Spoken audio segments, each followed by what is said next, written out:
പകൽ കറങ്ങി നടന്ന ബുള്ളറ്റ് കണ്ടുവച്ചു. രാത്രി മോഷണം. മോഷ്ടാവ് പിടിയിൽ. കീഴ്മാട് ഭാഗത്ത് വാടകയ്ക്ക് താമസിക്കുന്ന കാസർഗോഡ് സ്വദേശി അബ്ദുൽ നസീറിനെയാണ് ആലുവ പോലീസ് ശാസ്ത്രീയ അന്വേഷണത്തിനൊടുവിൽ പിടികൂടിയത്.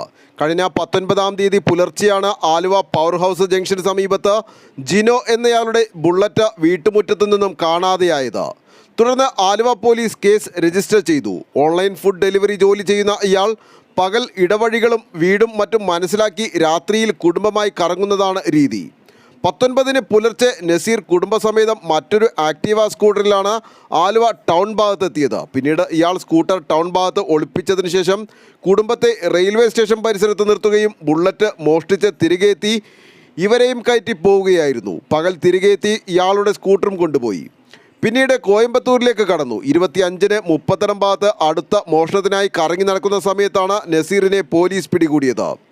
മോഷണം പോയ ബുള്ളറ്റും പോലീസ് കണ്ടെടുത്തു. സോഷ്യൽ മീഡിയയിലെ പരസ്യം കണ്ട് 2 വീലറുകൾ വാടകയ്ക്കെടുത്ത് ഉടമ അറിയാതെ മറിച്ച് വിൽപ്പന നടത്തുന്നതിനായി സൂക്ഷിച്ചിരുന്ന മറ്റൊരു ബുള്ളറ്റും ആക്റ്റീവയും പോലീസ് കണ്ടെടുത്തു.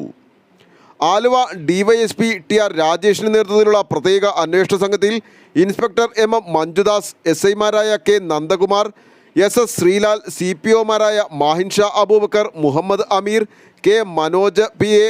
നൌഫൽ തുടങ്ങിയവരാണ് ഉണ്ടായിരുന്നത്. പ്രതിയെ കോടതിയിൽ ഹാജരാക്കി റിമാൻഡ് ചെയ്തു.